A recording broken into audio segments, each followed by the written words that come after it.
My perspective on all that was about to change. The air would soon shoot up in intensity and become more potent. My little shack in the universe was about to expand into some glorious cathedral, at least in songwriting terms. Suze had been working behind the scenes in a musical production at the Theatre de Lys on Christopher Street. It was a presentation of songs written by Bertolt Brecht, the anti-fascist, Marxist, German poet-playwright whose works were banned in Germany, and Kurt Weill, whose melodies were like a combination of both opera and jazz. Previously, they had had a big hit with a ballad called Mac the Knife that Bobby Darin had made popular. You couldn't call this a play, it was more like a stream of songs by actors who sang. I went there to wait for Suze and was aroused straight away by the raw intensity of the songs. Morning Anthem, Wedding Song, The World Is Mean, Polly's Song, Tango Ballad, Ballad of the Easy Life. Songs with tough language. They were erratic, unrhythmical and herky-jerky, weird visions. The singers were thieves, scavengers or scallywags, and they all roared and snarled. The entire world was narrowly confined between 4 streets. On the small stage, objects were barely discernible: lampposts, tables, stoops, windows, corners of buildings, moon shining through roofed-in courtyards, grim surroundings, creepy sensations. Every song seemed to come from some obscure tradition, seemed to have a pistol in its hip pocket, a club or a brickbat, and they came at you in crutches, braces and wheelchairs. They were like folk songs in nature, but unlike folk songs too, because they were sophisticated. Within a few minutes I felt like I hadn't slept or tasted food for about 30 hours. I was so into it. The song that made the strongest impression was a show-stopping ballad, A Ship, the Black Freighter. Its real title was Pirate Jenny, but I didn't hear that in the song, so I didn't know what the real title was. It was sung by some vaguely masculine woman, dressed up like a scrubbing lady who performs petty tasks, goes about making the beds in a ratty waterfront hotel. What drew me into the song at first was the line about the ship, the Black Freighter, that comes after every verse. That particular line took me back to the foghorns of ships that I'd heard in my youth, and the grandiosity of the sounds had struck in my mind. Seemed like they were right on top of us. Duluth, even though it's 2,000 miles from the nearest ocean, was an international seaport. Ships from South America, Asia and Europe came and went all the time, and the heavy rumble of the foghorns dragged you out of your senses by your neck. Even though you couldn't see the ships through the fog, you knew they were there by the heavy outbursts of thunder that blasted like Beethoven's Fifth. 2 low notes. The first one long and deep like a bassoon.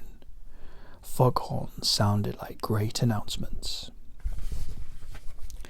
The big boats came and went, iron monsters from the deep, ships to wipe out all spectacles. As a child, slight, introverted and asthma-stricken, the sound was so loud, so enveloping, I could feel it in my whole body, and it made me feel hollow. After I heard the song maybe a couple of times, I kind of forgot about the foghorns, and got turned into the point of view of the maid, where she's coming from, and it's the driest, coldest place. Her attitude is so strong and burning. The gentlemen, who she is making up beds for, have no idea of the hostility inside of her, and the ship, the Black Freighter, seems to be a symbol for some messianic thing. It's always getting closer and closer, and maybe now it's even got its damn foot in the door. The scrubbing lady is powerful, and she's masquerading as a nobody. She's counting heads. The song takes place in a hideous motherworld, where soon every building a flat one. A whole stinking place will be down to the ground. All except hers. Her building will be okay, and she'll be safe and sound. Later in the song, the gentlemen begin to wonder who lives there. They're in trouble, but they don't know it. They were always in trouble, but never knew it. People are swarming near the docks, and the gentlemen are chained up and brought to her, and she's asked if they should be killed now or later. It's up to her. The old scrubbing lady's eyes light up, and at the end of the song, the ship is shooting guns from its bow, and the gentlemen are wiping the laughs off their faces. The ship is still turning around in the harbour. The old lady says, "Kill 'em right now, that'll learn 'em." What did the gentleman do to deserve such a fate? The song doesn't say. This is a wild song, big medicine in the lyrics, heavy action spread out. Each phrase comes at you from a 10-foot drop, scuttles across the road, and then another one comes like a punch on the chin. And then there's always that ghost chorus about the black ship that steps in, fences it all off, and locks up tighter than a drum. It's a nasty song, sung by an evil fiend, and when she's done singing, there's not a word to say. It leaves you breathless. In the small theatre when the performance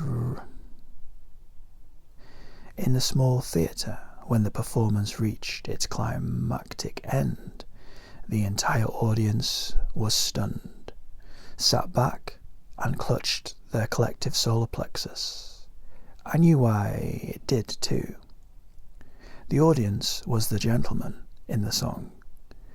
It was their beds that she was making up. It was their post office that she was sorting mail in, and it was their school that she was teaching in. This piece left you flat on your back, and it demanded to be taken seriously. It lingered. Woody had never written a song like that. It wasn't a protest or topical song, and there was no love for people in it.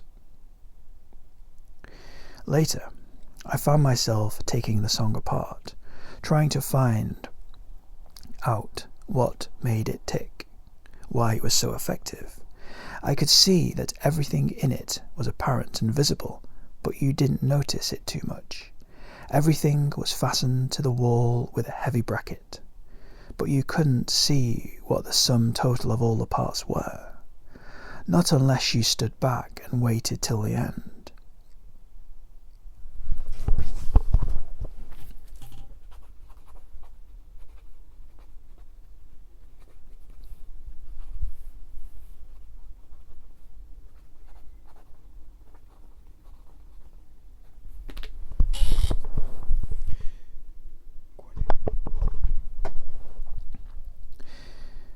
It was like the Picasso painting, Guernica.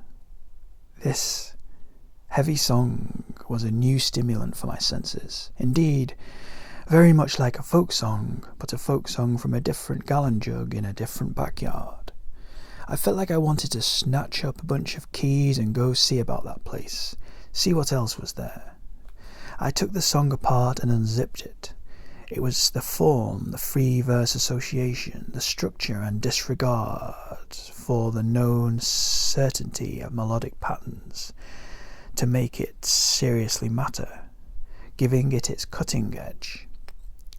It also had the ideal chorus for the lyrics. I wanted to figure out how to manipulate and control this particular structure and form, which I knew was the key that gave Pirate Jenny its resilience and outrageous power. I'd think about this later in my dumpy apartment.